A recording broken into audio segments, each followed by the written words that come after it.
Can we say that? Hi, I'm Chyler Leigh, and this is Sadie Laflamme-Snow. We are time traveling with She Knows.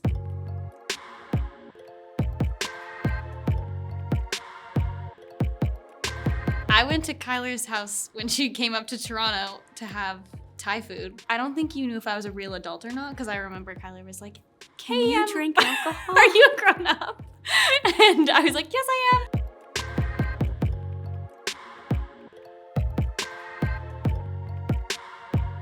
I think we were at the farmer's market in season 1. Oh, that you're was my right. first day with her. And Yes, you're right. you really want to control, like, the day you meet Andie MacDowell is going to be this big thing, and it's like there was just like No 500 time. background. There was just too much going on, and then there she was, and we've just fell into place. We didn't really get a ceremonious introduction. And the first scene that I had with Andie, I'm like yelling at her. And I'm like, this is the introduction to Andie MacDowell, I feel like, an asshole. She was so lovely, but I gotta say, I think my favorite moment of Andie was when she was standing in the doorway. Oh yeah, and it's like behind the that screen, reveal. And she opens and she takes her hat off, and you're just like, that is Andie MacDowell. She was so funny and so kind and so loving. It was effortless.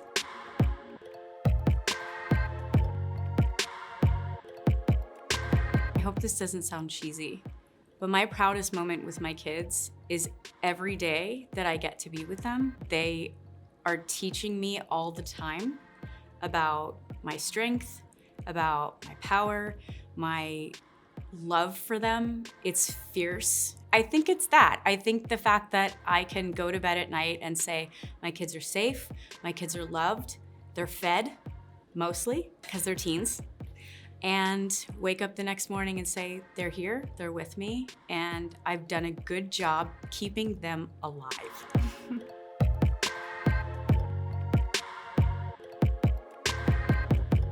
I'm gonna say something from season 3. This year we got to do a scene where we went back to the 70s at the same time. Kat catches Alice in the past trying to like just stick around and hang out with the teens. And she's like, what are you doing? And Alice and Kat have this like perfectly normal mother-daughter interaction, but it just happens to be in the context of them both being in the 70s at the same time. And it's something I've been looking forward to since we started the show, just doing something lighthearted and fun in the past together.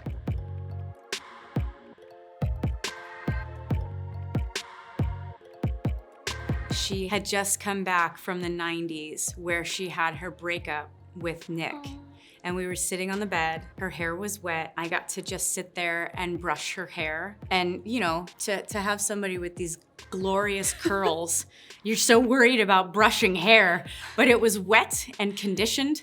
And it just felt like such a real mom-daughter moment. Mm-hmm. So cute. And I got to wash your hair.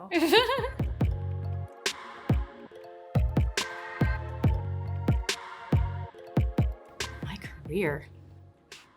I've been doing this for a long time. It's definitely on this show.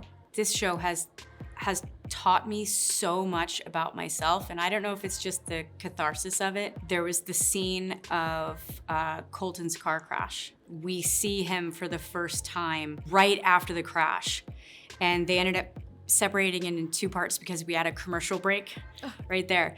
And what Alex Clark, one of our showrunners, said that they wanted to do was drop the sound.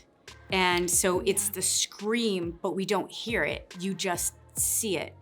And for me, it was like a moment of like almost releasing some demons, just letting them go, getting them out, not being afraid of what I look like on camera, not being afraid or concerned about my performance, just letting myself have a real, raw, guttural moment that really let me get out of my insecure shell. And it was one of the first times that I really felt freedom as an actor to be able to do that. And with my sweet baby girl right behind me and there, it was a wild night. After season 1, I got to do a musical. The special thing about doing something live and in person is that then you see the audience. On TV, you know they're there. Sometimes you may meet someone that has watched it, but doing something live and seeing all my close people coming together and being in the audience, I could see all the people that made like it possible for me to do what I love. And it was really emotional to see everyone in the same place. Are you gonna cry? Because I've been crying all day. We're so emotional. We may have to do this. Yes. Who are you? This would make me Ariana Grande. It would make you That Cynthia makes sense. Erivo. That makes sense. Are you okay with that? Oh yeah. Okay.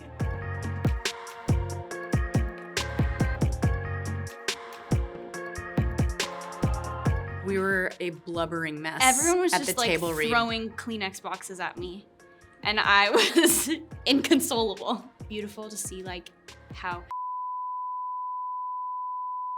Can we say that? Wow, it makes so much more sense after I had Evan Williams explain it to me, because There you go. I was stumped. When we had the table read and everybody was reading it out loud, in that live moment, I went, oh, okay. So this and you and it, and then I'm telling you, if you've ever been affected by an episode up until now, you have not. Like you will be. Did that make sense? Excellent. Good. At least you didn't spoil the whole show.